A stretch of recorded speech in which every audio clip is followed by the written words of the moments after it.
What is up, YouTube? Welcome back to a new chapter of BMW E90 HQ. We have moved on from the N52 here, E90 to an E90 N54. I was originally looking for an N55 because of reliability and all of that, and you guys are probably going to really laugh at this one, so I've already got reliability problems. I've put like 300 miles on this car.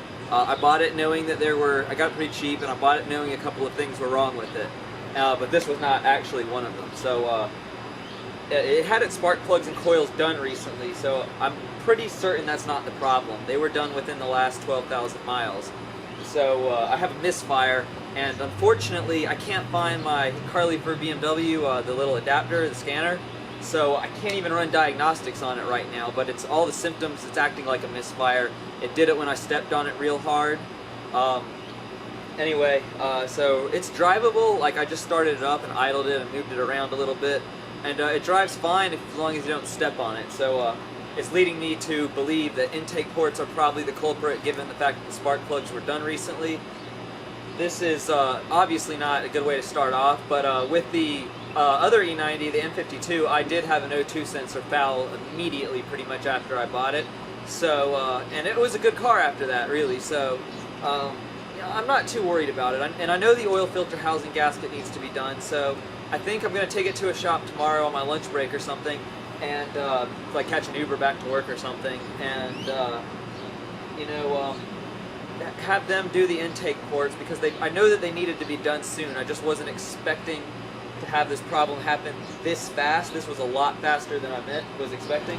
So what else is wrong with this car that I knew? It needs front rotors. I've already ordered them. They're on the way. I will be installing those myself. There's plenty of pad on this car, so I'm gonna just keep the pad. I bought a brand called Zimmerman. They had good reviews. They were on FCP Euro, and they have a lifetime replacement guarantee. So anyway, so what else about this car? It's stock 100%, except for it has BMS dual cone intakes on it already, so you can hear the turbos making quite a bit of noise, and it's pretty intoxicating. You really don't get bored with that.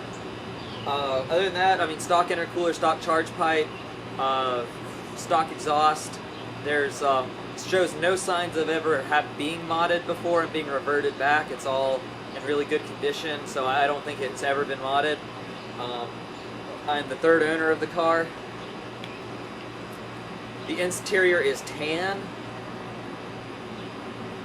You have 18-inch wheels. I'm not exactly sure the offset or the width of the wheel, but they are 225 40s up front and 255 35s in the back. So it's a staggered setup. It's been maintained its entire life at BMW of Columbia in South Carolina, so I'm pretty confident in the service records of it. I have the service records. They're in a folder inside the car. So I'm going to need to look at it and find out when the last time it had intake port cleaning was, because I'm not 100% sure on that. I just know it's been a little while. So I knew it was coming, like I said. So we're going to have the oil filter housing gasket done. So unfortunately, I was going to DIY the oil filter housing gasket, but with this problem now, I'm just going to have it all done in a shop at once, so I won't have that DIY for you. I'm sorry.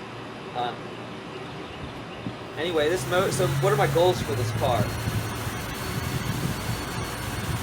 I'm going to save that for another video. I could talk a while about that. So let's just wrap it up with that. Introduction to my car. I'm sorry I couldn't take you in it for a ride because of that, but as you can see, it's really a clean car. Very well taken care of. Xenon headlights. N54 twin turbo. Oh yeah, it has 91,000 miles on it. I should mention that. So I knew that some maintenance items were going to be coming.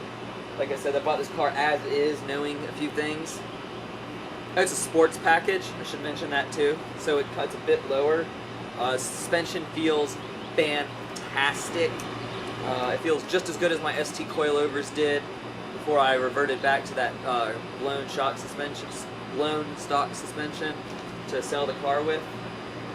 Anyway, guys. If you want to see some N54 content, subscribe to this channel. If you have problems about your N52, any questions, anything like that, I'm still here for you guys. Just because I don't drive an N52 powered vehicle anymore doesn't mean I'm going to abandon you in anything. I can help any way I can. Just shoot me a DM, Instagram, leave a comment below on a video. Just get in touch with me somehow. Facebook's a good one to get in touch with me. Hit that thumbs up, and I will see you in the next one.